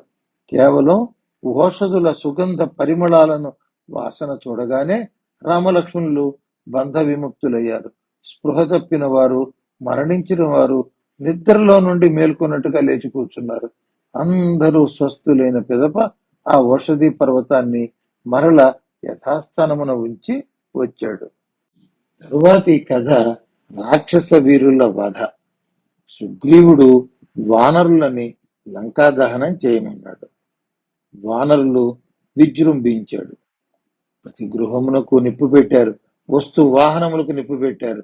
లంకలో చాలా మంది రాక్షసులు చనిపోయారు. ఆస్తులు అగ్నికి ఆహుతి అయ్యాయి. రాత్రి కాళరాత్రి అయింది. రావణుడు వానరుల దాడిని సహించలేకపోయాడు. వెంటనే కుంభకర్ణుని కుమారులు కుంభ నికుంభులను అనేక రాక్షసులు వెంటరాగా యుద్ధానికి పంపాడు. యూపాక్షుడు, శోణితాక్షుడు, ప్రజంగుడు, కంపనుడు కూడా కుంభకర్ణుని పుత్రులను అనుసరించి వెళ్లారు. అలంకారములు, సహజ కాంతుల చేత రాక్షసులు, అగ్నులతో ఉన్న వానరులు గొప్ప వెలుగుతో నిండి ఉన్నారు. పర్వత శిఖరములు, వృక్షములతో యుద్ధం కొనసాగింది. కంపన వధ. కంపనుడు అంగదుని యుద్ధమునకు పిలిచాడు. ముందుగా కంపనుడు బలంగా తన గదతో అంగదుడిని కొట్టాడు. అంగదుడు తీవ్రంగా గాయపడ్డాడు. అంగదుడు తేరుకొని పెద్ద పర్వత శిఖరమును వానిపైకి బలంగా విసిరాడు. కంపనుడు ఆ పర్వత శిఖరము దెబ్బకు నలిగిపోయి మరణించాడు. శోణితాక్ష, యూపాక్ష, ప్రజంగుల వధ. శోణితాక్షుడు కంపన్నుడు మరణించుటను చూచి ఆగ్రహంతో అంగదుని మీదకు వచ్చాడు. కళాగ్నితో సమానమైన శరీరాన్ని చీల్చివేయగలిగిన బాణాన్ని అంగదునిపై ప్రయోగించాడు. అంగదుని శరీరమంతా గాయాలైనాయి. అంగదుడు వాని మీదకు దుమికి బలమును ఉపయోగించి వాని ధనుస్సును, రథము, బాణాలను విరిచివేశాడు. శోణితాక్షుడు వేగముగా ఖడ్గంతో పైకి ఎగిరాడు. అంగదుడు కూడా వేగంగా పైకి ఎగిరి ఆ ఖడ్గమును వాని నుండి తీసుకుని వానిని పొడిచాడు. శోణితాక్షుడు స్పృహ కోల్పోవటం చూసి యూపాక్షుడు ప్రజంఘునితో కలిసి అంగదుని మీదకు వచ్చాడు. శోణితాక్షుడు తేరుకొని అంగదుడి మీదకు వెళ్ళాడు. ప్రజంగుడు గదతో అంగదుడి మీద దాడి చేశాడు. మైంద ద్వివిధులు అంగదునికి సహాయముగా యుద్ధం చేస్తున్నారు. ఆ ముగ్గురు రాక్షసులకు, ఆ ముగ్గురు వానర యోధులకు భీకర యుద్ధం కొనసాగింది. ప్రజంగుడు పొడవైన ఖడ్గముతో అంగదుని మీదకు రాగా మద్ది చెట్టుతో మోది చేతిలోని ఖడ్గమును జారవిడుచున్నట్లు చేశాడు. పిడికిలి బిగించి అంగదుని లలాటం మీద తెరిచాడు. ఆగ్రహంతో అంగదుడు అతి వేగంగా పిడికిలి బిగించి ప్రజంగుని నెలకొల్చాడు. యూపాక్షుడు ఖడ్గముతో రథము దిగి కోపముతో వచ్చుచున్న వానిని ద్వివిధుడు వాని వక్షస్థల ముందు పిడికిలితో కొట్టాడు. తన సోదరుని పట్టుకుని కొడుతున్న ద్వివిధుని చూసి శోణితాక్షుడు ద్వివిధుడిని కొట్టాడు. ద్వివిధుడు తూలిపడ్డాడు. మైందుడు ద్వివిధుని రక్షణగా వచ్చాడు. శోణితాక్ష, యూపాక్షులు మైంద ద్వివిధులతో ఏకయుద్ధం చేశారు. ద్వివిధుడు శోణితాక్షుని చీల్చివేసి చంపాడు. మైందుడు యూపాక్షుని బాహుల మధ్య బంధించి ఊపిరాడకుండా చంపాడు. తరువాతి కథ కుంభనికుంభుల వధ. రాక్షసులు భయముతో కుంభుని సమీపమునకు చేరారు. కుంభుడు ముగ్గురు రాక్షస వీరులు ప్రజంగుడు, శోణితాక్షుడు, యూపాక్షుడు మరణించడం చూసి చెలించిపోయాడు. వాడి అయిన బాణాలను ద్వివిధుని పైన సంధించాడు. హఠాత్తుగా జరిగిన దాడికి ద్వివిధుడు త్రికూట పర్వతం వలె పడ్డాడు. తన సోదరుడు పడిపోవటం చూసి మైందుడు పెద్ద శిలతో కుంభుని మీద దాడి చేశాడు. కుంభుడు బాణాలతో శిలను బద్దలు చేశాడు. మరి ఒక బాణముతో మైందుని వక్షస్థలమందు కొట్టగా మైందుడు మూర్ఛ చెందాడు. తన మేనమామలు పడిపోవటం చూసి అంగదుడు కుంభుని మీదకు దుమికాడు. కుంభుడు బాణాలతో తీవ్రంగా గాయపరిచాడు. అంగదుడు కుంభుని తలల మీద శిలలు, వృక్షాలను వరుసగా వేగంగా విసిరాడు. కుంభుడు తొట్టుపాటు లేకుండా వాటిని ధ్వంసం చేశాడు. వానితో యుద్ధం చేసి అంగదుడు అలసి మూర్ఛనొందాడు. వానరులు పరుగున వెళ్లి రామునికి విషయం చెప్పాడు. రాముడు జాంబవంతుడు మొదలైన వారిని అంగదుని రక్షణకై వెళ్ళమన్నాడు. జాంబవంతుడు, సుషేనుడు రావటం చూసి వారి మీద బాణముల వర్షాన్ని కురిపించాడు. వారు కదలలేకపోయారు. ఈ బాణ వర్షాన్ని సుగ్రీవుడు చూశాడు. అంగదుని వెనుకకు పెట్టి తాను ముందుకు వెళ్ళాడు. మహావృక్షాలను కుంభుని మీదకు విసిరాడు. ధనుర్విద్యలో మహాత్ముడైన కుంభుడు వాటిని విరిచివేశాడు. సుగ్రీవుడు బాధపడలేదు. సుగ్రీవుడు కుంభుని మీదకు లంఘించి వాని ధనుస్సును విరిచివేశాడు. ఒరి కుంభుడా, నీ ధనుర్విద్య చాలా మెచ్చుకోలుగా ఉన్నది. నీకు రాక్షసుల యందు గల ప్రేమ అభినందించదగ్గవి. పౌరుషమందు రావణునితో సమానుడు. ప్రహ్లాద, బలి, కుబేర, వరుణుల సరి సమానమైన వాడవు. నీ తండ్రిని పోలి ఉన్నావయ్యా అన్నాడు. నీ ప్రతాపం చూపించు, నా ప్రతాపం కూడా చూడు అన్నాడు సుగ్రీవుడు. నీ పెద్ద తండ్రి రావణుడు వరప్రభావంచే దేవదానవులను నిలువరించాడు. నీ తండ్రి కుంభకర్ణుడు తన సహజ పౌరుష పరాక్రమములతో దేవదానవులను జయించాడు. నీవు ధనుర్విద్యలో ఇంద్రజిత్తుతోనూ, పరాక్రమములో రావణుని తలపిస్తున్నావు. బల పరాక్రమములో ఈ దశలో నియమించిన శ్రేష్ఠుడు లేడు. మన మధ్య యుద్ధమును ఇంద్రునికి శంబరాసురునికి మధ్య జరిగిన యుద్ధమును చూసినట్లు సర్వులు చూచెదరు అన్నాడు. యుద్ధములో అలసి ఉన్న నిన్ను నేను సంహరించలేదు. కాస్త విశ్రాంతి తీసుకుని బలం పుంజుకుని తిరిగి రావలసినది అన్నాడు సుగ్రీవుడు. కుంభునికి భరించరాని అవమానమైంది. ఇద్దరు ద్వంద్వాయుద్ధం చేశారు, మల్ల యుద్ధం చేశారు. కుంభుని ఎత్తి సముద్రంలోకి విసిరివేశాడు. మరల వచ్చి సుగ్రీవుని వక్షస్థలమందులు కొట్టాడు. ఆ దెబ్బకి సుగ్రీవుని కవచం బ్రద్దలైంది. సుగ్రీవుడు తన పిడికిలిని వజ్రాయుధం వలె చేశాడు. కుంభుని వక్షస్థలము మీద లంఘించాడు. కుంభుడు నేల కూలాడు. తర్వాత నికుంభుడు. సుగ్రీవుడు తన సోదరుడైన కుంభుని చంపుట చూసి నికుంభుడు కోపంతో రగిలిపోయాడు. పరిఘను తీసుకున్నాడు. ఆ పరిఘకు చుట్టూ బంగారు పట్టాలు ఉన్నాయి. వజ్రాలతో పకడాలతో అలంకరింపబడి ఉన్నది. బహురకములైన అలంకారములతో వెలిగిపోతున్నాడు నికుంభుడు. ఆ పరిఘ పొగలేని అగ్నివలే ఉన్నది. వాని రూపమును చూసి రాక్షసులు వానరులు భయకంపితులైనారు. హనుమంతుడొక్కడే రొమ్ము విరుచుకుని నిలుచున్నాడు. పరిఘను హనుమంతుని మీదకు విసిరినాడు. ఆ పరిఘ హనుమంతుని వక్షస్థలము తాకి ముక్కలేదు. కానీ దాని తాకిడికి హనుమంతుడు ఊగిపోయాడు. హనుమంతుడు పిడికిలి బిగించి నికుంభుని వక్షస్థలము మీద బలంగా మోదాడు. వాని కవచము బ్రద్దలైంది. రక్తం స్రవించింది.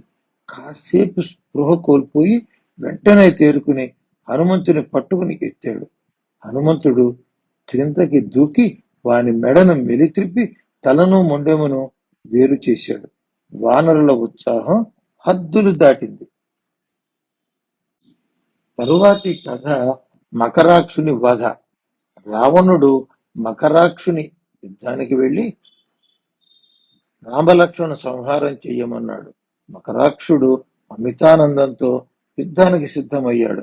రథమును తీసుకురమ్మన్నాడు. గుర్రములు అడుగులు వేయలేకపోతున్నాయి. దుమ్ము ధూళి గల వాయువు వీచింది. అన్ని అపశకునాలే. వానిని చూడగానే వానరులు ఎదురు దాడి చేశారు. భీకర యుద్ధం కొనసాగింది. మకరాక్షుని బాణ పరంపరకు వానరులు భయకంపితులైనారు. రాముడు వానరులు పారిపోవడం చూశాడు. తన బాణవర్షంతో రాక్షసులను నిలువరించాడు. మకరాక్షుడు రామును చూశాడు. రామా, నిలువుము, నీతో ద్వంద్వ యుద్ధం చేయాలి. ఆనాడు దండకారణ్యంలో నా తండ్రి కరుణి చంపావు. నిన్ను చూస్తుంటే నా కోపం అధికమవుతున్నది. నిన్ను కూడా ఆ సూర్యుల వద్దకు పంపుతాను అంటూ ప్రగల్భాలు పలుకుతూనే ఉన్నాడు. రాముడు అనవసర భాషణాలెందుకు? నేను దండకారణ్యములో నీ తండ్రిని 14,000 రాక్షసులను త్రిశిరస్సును చంపాను. నిన్ను ఇప్పుడు చంపివేసేదను అన్నాడు. బాణవర్షం కురిపించుకున్నారు ఇద్దరు. భయంకర యుద్ధం జరిగింది.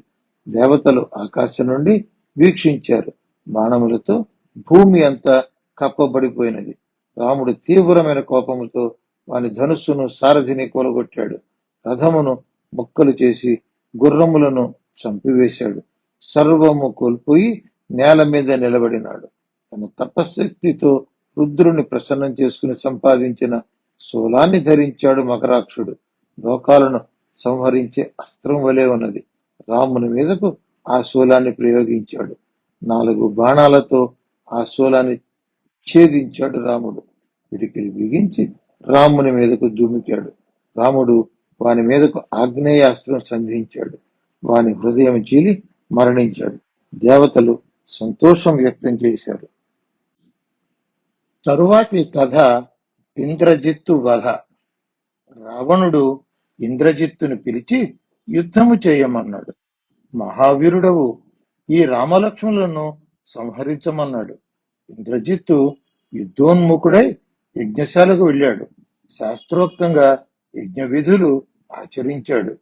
మాసిపోయిన వస్త్రములతో స్నానాధికములు ఎరుగనిదై ఉన్న చిట్టి సృష్టించిన శరీరముతో దీనురాలై ఉన్న సీతను తన రథమునందు ఉంచుకుని యుద్ధానికి బయలుదేరాడు.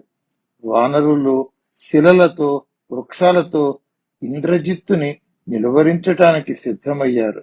హనుమంతుడు ఇంద్రజిత్తును చూశాడు. వాని రథమునకు ఎదురుగా నిలబడ్డాడు. ఇంద్రజిత్తు సీత జుట్టు పట్టుకుని వానరులకు కనపడేలా నిలబెట్టాడు. ఈ సీత కోసమే మీరు రామలక్ష్మణులతో యుద్ధానికి వచ్చారు. మీ ముందరే ఈ సీతను నరికివేస్తున్నా అంటూ ఖడ్గము తీసి నరికివేశాడు. హనుమంతుడు వానితో చేసిన వాగ్యుద్ధము నిష్ఫలమైనది. హనుమంతుడు దుఃఖితుడయ్యాడు. మెల్లగా వానర శ్రేష్ఠులను ప్రక్కకు తీసుకువెళ్లి రామునికి ఇంద్రజిత్తు దుష్కార్యాన్ని తెలియచేయాలని బయలుదేరాడు. రామలక్ష్మణులకు హనుమంతుడు చేసిన భీకర ధ్వని వినపడి రాముడు హనుమంతుని సహాయం కొరకు పంపాడు. జాంబవంతుడు హనుమంతుడు వెనుకకు రావటం చూశాడు. ఇద్దరు రామలక్ష్మణుల దగ్గరకు వెళ్లారు. ఇంద్రజిత్తు చేసిన ఘోరాన్ని చెప్పాడు హనుమంతుడు. రాముడు కృంగిపోయాడు. లక్ష్మణుడు ఓదారుస్తున్నాడు. హనుమంతుడు యుద్ధాన్ని విరమించటం, రామునితో సమాలోచన చేయటం కోసమని గ్రహించిన ఇంద్రజిత్తు నికుంభిలకు పూజలు చేయటానికి వెళ్లిపోయాడు. ఇంతలో విభీషణుడు సైన్యాన్ని వారి వారి స్థానాల్లో ఉంచి రామలక్ష్మణులు ఉన్న ప్రదేశానికి వచ్చాడు. అందరూ దుఃఖితులై ఉన్నారు. లక్ష్మణుని ఒడిలో మూర్ఛిల్లిన రాముని చూశాడు. లక్ష్మణుడు విభీషణ సుగ్రీవులతో సీత విషయం చెప్పాడు. లక్ష్మణుడు చెబుతుండగానే విభీషణుడు, ఆర్య, సముద్రము ఎండిపోయినది అంటే ఎంత సత్యమో సీత చనిపోయినది అన్నది కూడా అంత సత్యమే. రావణుడు సీత విషయంలో అట్లు చేయడు, సీతను చంపడు. ఇది ఇంద్రజిత్తు మాయ. వానరులను తప్పుదోవ పట్టించటమే వాని ముఖ్యోద్దేశం. ప్రస్తుతం నికుంభిల అనే దేవాలయమునకు వెళ్లి హోమము చేయుచున్నాడు. హోమము పూర్తి అయిన పిదప దేవేంద్రుడు కూడా వానిని ఎదిరించలేడు. రామా, అక్కరలేని అసత్యమైన దానికి దుఃఖించవద్దు. నిన్ను చూసి సైన్యమంతా దిగులు పడుచున్నది. లక్ష్మణుని మా వెంట పంపవలసినది. లక్ష్మణుడు తన బాణములతో వానిని హోమం చెయ్యనివ్వడు. వానిని సంహరించ వీలవుతుంది అన్నాడు. ఇంద్రజిత్తును వధించుటకు ఆజ్ఞలు ఇవ్వమన్నాడు. రాముడు తేరుకున్నాడు. రాక్షసరాజా, నీ మాటలు మరల వినాలని ఉత్సుకత కలుగుతోంది. మరల చెప్పమని చెప్పించుకున్నాడు. సీత జీవించి ఉన్నదని తెలుసుకుని మహానందపడ్డాడు. విభీషణుడు ఇంద్రజిత్తు శక్తి గురించి చెప్పాడు. ఇంద్రజిత్తు తీవ్రమైన తపస్సు చేసి బ్రహ్మ నుండి బ్రహ్మశిరస్సు అను అస్త్రమును, తన ఇష్టానుసారం నడిచే గుర్రములను పొందాడు. ఇప్పుడు నికుంభిల అను దేవతకు హోమం చేయటానికి నికుంభిలకు బయలుదేరాడు. బ్రహ్మ ఒక మెలికతో వరం ఇచ్చాడు. ఇంద్రజిత్తు, నీవు నికుంభిలకు చేరక ముందు గాని లేక అగ్నిలో హోమం చేయక ముందు గాని నిన్ను వధించుటకు వచ్చిన శత్రువు విజయం పొందగలడు అని బ్రహ్మ చెప్పాడు. ఇంద్రజిత్తును సంహరించేందుకు ఇంతకు మించిన ఉపాయం లేదు అన్నాడు. రాముడు లక్ష్మణుడితో, లక్ష్మణ, సుగ్రీవుని మొత్తం సైన్యముతో హనుమంతుడు, జాంబవంతుడు మొదలైన వీరులతో కూడి విభీషణుడు తోడురాగా వెళ్లి ఆ ఇంద్రజిత్తును సంహరించి విజయలక్ష్మితో తిరిగి రమ్మన్నాడు. లక్ష్మణుడు యుద్ధానికి సర్వసన్నద్ధుడై వేగంగా తన సైన్యంతో నికుంభిలకు వెళ్ళాడు. రాక్షసులకు, వానరులకు భీకర యుద్ధం జరిగింది. ఇంద్రజిత్తు హనుమంతుని యుద్ధానికి పిలిచాడు. ఇంద్రజిత్తు హఠాత్ పరిణామానికి హోమమును ప్రారంభించకుండానే యుద్ధానికి వచ్చాడు. ఇంద్రజిత్తు తన రథాన్ని హనుమంతుని వైపు తిప్పగానే విభీషణుడు లక్ష్మణునకు ఇంద్రజిత్తు హనుమంతుని మీదకు వెడుతున్నాడు అని చూపించాడు. లక్ష్మణుని వనములోకి తీసుకువెళ్లి అక్కడ సిద్ధముగా ఉన్న హోమమును, మర్రి చెట్టును చూపించి, ఈ హోమములో జంతు బలు ఇచ్చి ఆ మర్రి చెట్టులోకి వెళ్లిన తరువాత మాయమగును, ఇక వానిని సంహరించుట సాధ్యం కాదు, త్వరపడమని హెచ్చరించాడు. ఇంద్రజిత్తు, లక్ష్మణులు అతి భయంకరమైన యుద్ధం చేశారు. లక్ష్మణుడు హనుమంతుని భుజముల మీద కూర్చొని యుద్ధం చేశాడు. ముందు తీవ్రమైన వాగ్యుద్ధం నడిచింది. లక్ష్మణుడు యుద్ధం చేసి ఇక ఉపేక్షించకూడదని ఒకేసారి 4 బాణాలతో ఇంద్రజిత్తు రథమునకున్న 4 అశ్వములను కూల్చాడు. మరొక దివ్యమైన బాణముతో వాని సారథి యొక్క శిరస్సును ఖండించాడు. ఇంద్రజిత్తు స్వయం సారథియే ధనుస్సును ధరించాడు. కానీ సారథి లేని యుద్ధమందు ఉత్సాహం తగ్గిపోయింది. ప్రమాది, అభసుడు, శరభుడు, గంధమాదనుడు అనే వానర యోధులు ఓర్పు నశించిన వారే ఎగిరి ఆ గుర్రముల మీద వ్రాలారు.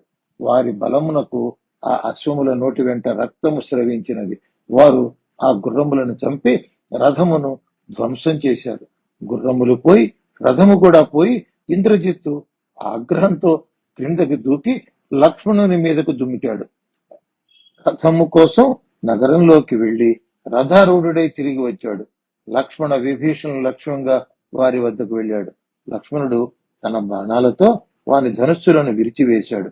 గాయాలతో రక్తం ఓడుతూ లక్ష్మణ ఇంద్రజిత్తులిద్దరూ పుష్పించిన మోదుగు చెట్ల వలె ఉన్నారు. విభీషణుడు తన గదతో వాని గుర్రములను చంపాడు. ఒక్కరి మీద మరొకరు ప్రయోగించిన అస్త్రములు నిర్వీర్యమైనాయి. లక్ష్మణుడు ఐంద్రాస్త్రమును తీసుకుని అభిమంత్రించి, ఓ శర్మ, రాముడు ధర్మాచరణ కలిగిన వాడైతే, సత్యవాక్ పరిపాలకుడైతే ఈ ఇంద్రజిత్తును చంపగలవు అని ఇంద్రజిత్తుపై సంధించాడు. ఆ బాణం నేరుగా వెళ్లి ఆ ఇంద్రజిత్తు శిరస్సును ఖండించింది. దేవతలు ఆకాశాన, వానరులు విభీషణుడు నేలపైన జయ జయధ్వానాలు చేశారు. రాక్షసులు పారిపోయారు. లక్ష్మణుడు, విభీషణుడు, వానర శ్రేష్ఠులు రాముని వద్దకు వెళ్లి ఇంద్రజిత్తును లక్ష్మణుడు వధించిన తీరును వివరించారు. సుషేనుడు లక్ష్మణునికి వైద్యం చేశాడు. రాముడు పరమానంద భరితుడయ్యాడు. లక్ష్మణుడు పూర్తిగా స్వస్థుడయ్యాడు. అందరికీ నమస్కారం. ఈ వీడియో మీకు నచ్చినట్టయితే, ఇలాంటి మరిన్ని వీడియోలు చూడాలనుకుంటే మన ఛానల్ని లైక్ చేయండి, సబ్స్క్రైబ్ చేయండి. ధన్యవాదాలు.